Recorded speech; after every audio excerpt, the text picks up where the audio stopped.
Eine besondere Reise. Immer wieder hat der Flo, wo genauer gesagt Florian heisst, gemerkt, dass er anders ist als alle anderen. Nie hat er fort dürfen, ohne seine Medikamente mitzunehmen. Und im Turnen ist ihm die Hälfte verboten worden, weil es viel zu gefährlich sei für ihn. Darum hat er auch nie an einem freien Nachmittag ein Telefon bekommen, wo jemand mit ihm abmachen wollte. «Niemand will mit mir spielen», hat er darum manchmal traurig vor sich angeschumpfen.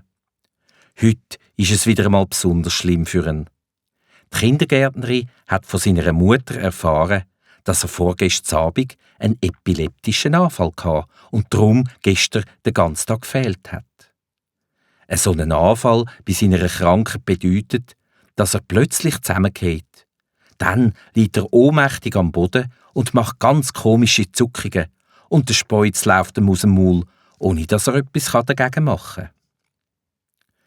Darum hat ein Kindergärtnerin schon den ganzen Morgen behandelt wie ein rohes Ei. «Flori, geht's? Lass mir den Florian in Ruhe, Kind. Komm, Flo, was möchtest du gern spielen? Pass auf, Flo, tu nicht zu wild.» Und er hat's genossen, dass sie ihm ganz besonders gut geschaut hat. Darum hat er öppe die auch extra geschwind brüllt, damit er noch etwas länger in seinem Lieblingsecke mit der Autohülle spielen kann. Und er hat bettelt, ob er zum Geschichten erzählen der Kindergärtnerin sogar auf den Schoss sitzen darf. Dass ihn die anderen Kinder wegen dem doof gefunden haben und ihn auf dem Heimweg ein bisschen gezäukelt haben, das hingegen hat er gar nicht genossen und auch nicht richtig verstanden. Nach dem Kinski schleicht der Flo mit Tränen in den Augen die Heime zur Haustür ein. Er ist schambar traurig, weil sie ihn unterwegs so geplagt haben. Schnell hängt er sein Täschchen an den Haken neben der Tür, parkiert seine Schuhe und rennt ins Zimmer ruh. Dort lässt er sich wie einen schweren Herdöpfelsack aufs Bett plumpsen. Von seiner Mami, die ihn trösten will er gar nichts wissen. Wegen dem geht die Mutter einen kurzen Moment später, auch mit Tränen in den Augen, wieder zur Tür aus. Schnell zieht sie die Zimmertür hinter sich zu und geht schauen, was das Mittagessen in der Pfanne macht. Eigentlich gibt's Lieblingsessen vom Flo. Grießbrei mit Pfirsich und Zimmerzucker. Aber ob er überhaupt mag essen, das steht in den Sternen. Übrigens, Sterne sind genau das, wo der Florian im Moment anstaunet. Er hat trotz im Elend eine ganz gute Idee und überlegt sich: Wenn ich wach bin, dann bin ich nur traurig. Dann schlafe ich doch gescheiter. Vielleicht geht's mir dann wieder besser. Und schon ruft er leislich dem Traumchef. «Traumchef aus dem Regenbogenpalast, schau, ich schlafe jetzt schon fast. Komm bitte schnell und bring mir einen schönen Traum. Einen von dem regenbogenfarbigen Zauberstaubbaum.» Und schon sauset der Flo mit dem Bett und dem Plüschbär-Brummli zum Fenster raus. Die Fahrt geht steil ob sie im Himmel zu. Das Ziel ist einmal Sternenfußballplatz retour. Dort wartet man nämlich schon ungeduldig auf den Abpfiff vom Match vom FC Glitzerstern gegen Besucher von ausserhalb. Und es ist doch allen klar, dass sich auch der Flo für die Mannschaft der Besucher angemeldet hat. Weil es ihm gar grüsli pressiert, legt er seine gestreifelten Söcke und Fußballhosen schon beim Aufweg an. Hoppla, das Bett macht eine Vollbremsung und parkiert gerade vor dem Himmelsstadion. Helle Skiwerfersterne beleuchtet den grasgrünen Himmelrasen. Mit seinen Händen, die ganz verschwitzt sind vor Aufregung, schiebt der Flo die Bettdecke auf die Seite und höckelt auf die Bettkante. Da dröhnt's schon aus dem Lautsprecher. «Achtung, Achtung! Wir suchen dringend den Goalie von der Besuchermannschaft. Goalie Flo, melde dich sofort beim Schiedsrichter. Du musst noch die Händchen, das Liebli und die Fußballschuhe holen.» Wie ein Bisiwetter rennt der Flo zum Schiedsrichter. Es wäre ja noch schöner, wenn wegen ihm der Match abgesagt werden müsste, schiesst ihm durch den Kopf. Aber wegen dem braucht er sich keine Sorgen zu machen.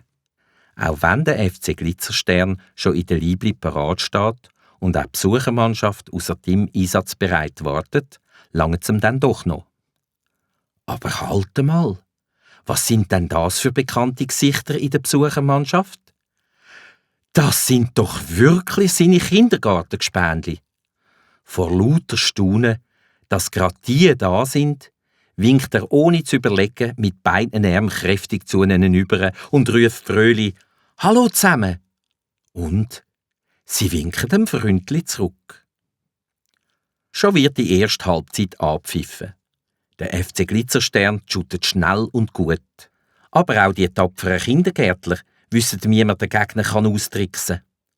Es wird gekämpft, geschwitzt und der Ball gejagt, ohne dass es auf einer Seite ein Goal gibt. Auch in der zweiten Hälfte macht niemand einen Treffer. Darum bleibt am Ende der Spielzeit nur noch etwas, um herauszufinden, wer den Match gewinnt, nämlich das Penaltyschiessen. Jetzt sind natürlich alle Augen auf den Goalie gerichtet. Wer hat echt die stärkeren Nerven? Wer die längeren Arme und die schnelleren Beine, um den Ball zu heben, um damit seine Mannschaft zum Sieg zu bringen? Wer echt? Die Mannschaft vom Flo darf zuerst schiessen. Ball platzieren, Anlauf nehmen, bang, den Böllen treffen und mitten im oberen Ecke versenken. Goal! Goal! Goal! Schreien alle wild durcheinander. Aber jetzt steht der beste und stärkste Fußballer der Sternenmannschaft vor dem Floß im Goal.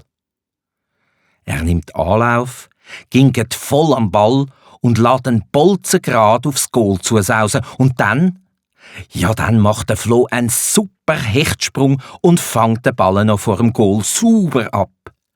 Judi hui, wir haben gewonnen. Die Kindergärtler flippen fast aus vor Freude. Dann nehmen sie den Flo auf die Achseln und tragen ihn gerade wie einen König übers ganze Fußballfeld. Dank dem weltbesten Goalie Flo ist der Match 1:0 für die Besucher ausgegangen. Wir wünschen euch allen eine gute Heimreise und hoffen, ihr kommt gleich wieder einmal zu uns ins Himmelsstadion. Hört man durch den Lautsprecher sagen. Die Heimreise mit dem Brummli geht im Flug vorbei. So viel haben sich die beiden zu erzählen. Und schon sind sie sanft im Kinderzimmer gelandet. Genau in dem Moment geht die Zimmertür einen Spalt weit auf und die Mami lässt fragen, ob er vielleicht doch noch zu Mittag essen will. «Hey, Logo, ich habe im Fall einen Bärenhunger», gibt der Flo der Mutter, wo aus dem Staunen nicht mehr rauskommt, zur Antwort und gumpet fröhlich aus dem Bett. «Hei, wie geniesst er jetzt seinen Grießbrei mit Pfirsich und Zimtzucker. Er kann nicht genug bekommen.» Mami, so fein ist der Mittag noch gar nie gsi, sagt der Flo und gibt ihr gerade einen dicken Kuss auf den Backen. Von dem Tag an ist der Flo wie ein anderer neuer Mensch. Er braucht keine extra Würste mehr und erwartet auch nicht mehr, bis die anderen Kinder etwas zu ihm sagen. Nein, von jetzt an macht er selber den ersten Schritt. «Benni, kommst du heute Nachmittag zu mir shooten? Ich bin der Goalie und zusammen machen wir eine super Mannschaft. Hilfst du auch mit?» Nimmt er zum Beispiel das Telefon und fragt seinen Freund selber, wenn er Lust hat zum Spielen. So ist aus dem Flo, wo zwar immer noch spürt, dass er ein bisschen anders ist als die anderen und auch weiterhin seine Medikamente braucht, ein zufriedener Bursch geworden, wo alle gern mit ihm zusammen sein wollen.